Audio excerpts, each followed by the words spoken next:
Hey everyone, welcome back to the channel. If you're a veteran or you served one, you'll want to stick around. Today we're diving into a topic that many don't talk enough about: gastroesophageal reflux disease, or GERD for short. It can be evaluated as a secondary condition to post-traumatic stress disorder, or PTSD, for your VA claim. We're basing a lot of this on a detailed blog post from VA Claims Insider. So if you want to dig deeper after this video, I'll link that article in the description. So, whether you're filing a new claim, working on increasing your rating, or just trying to understand how your PTSD might tie to your GI issues, you're in the right place. So, let's get started. First things first, what is GERD and why does it matter to veterans? Well, GERD is when the stomach acid frequently flows back into the esophagus. That leads to symptoms like heartburn, regurgitation, chest pain, and difficulty swallowing. According to the blog, veterans often face increased risk because of things like service-related exposures, gut microbe changes, chronic stress, and even medications.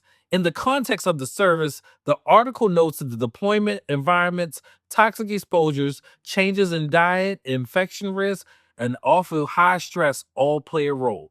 So, point one: understand your current diagnosis and how unique factors tied to service can lead to or worsen GERD. Now, here's the key.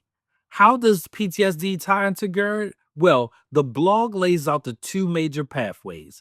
PTSD and chronic stress cause psychological changes, increased stomach acid, altered gut function, tension in the body that affects digestion. And medications or treatments for PTSD can also trigger or worsen GERD. For example, SSRIs and other depressants are flagged. Here's the thing: if PTSD is already service connected or you're claiming it is, then GERD or development has worsened because of PTSD or its treatment, then that opens the doors to filing a secondary service connection, meaning that PTSD is the primary service connected condition and GERD is secondary to it. The next piece is the rating. The blog explains that the VA uses diagnosis code 7206 for GERD.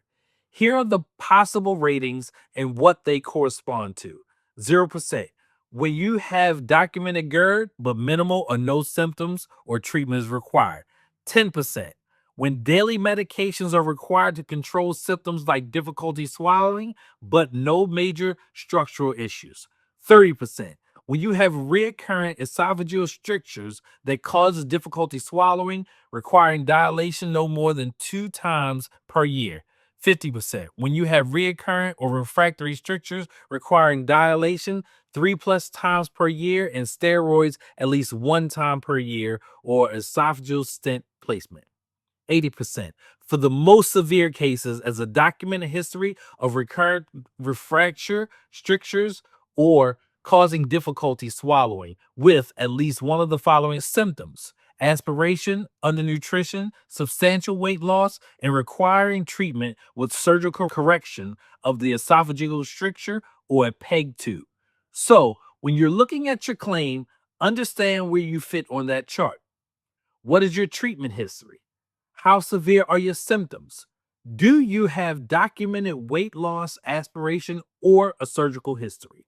This is where many claims live or die. How to prove that link between your service-connected PTSD and your GERD? Well, the blog lays out two fundamental pieces of evidence you'll need. One, a current medical diagnosis of GERD from a qualified provider. Two, medical nexus evidence, which is a medical opinion, often called a nexus letter, showing that it is at least as likely as not that your GERD was caused or aggravated by your service connected PTSD. Let's unpack that a little bit. A current diagnosis is straightforward. Get a gastroenterologist or a VA doctor to document it. Next, the nexus letter is more specialized. It's a must to explain how your PTSD or its treatment has led to or worsened your GERD. It must tie your medical history, symptoms, and how the PTSD caused or aggravated the GERD. Here are some other helpful tips. Establishing a timeline. When did your PTSD begin? When did your GERD begin or worsen? Is there an overlap? You need documented treatment. What, like prescriptions, surgeries, interventions, diet change? And you have to show the aggravation of your GERD. How did it intensify after your PTSD diagnosis or starting your PTSD treatment? Keep thorough medical records and get expert medical opinions when needed. Now we're into the how to actually file part. What you need to do and some practical tips. Well, you can file your claim online through the United States Department of Veteran Affairs website by mail, fax, or in person at the VA regional office. Use VA phone 21-526EZ if you're not filing online. Don't wait to assemble your medical evidence, nexus letters, or your service treatment records or history. Be thorough. If you have weight loss, aspirations, frequent dilations, make sure they're documented.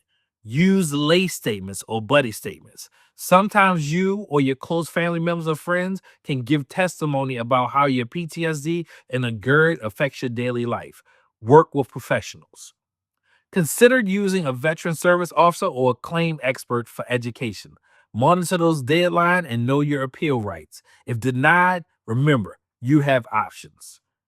Establishing a secondary connection versus a direct connection can sometimes make things easier because you already have the primary service connected condition, PTSD in this case, but you still must meet all the requirements.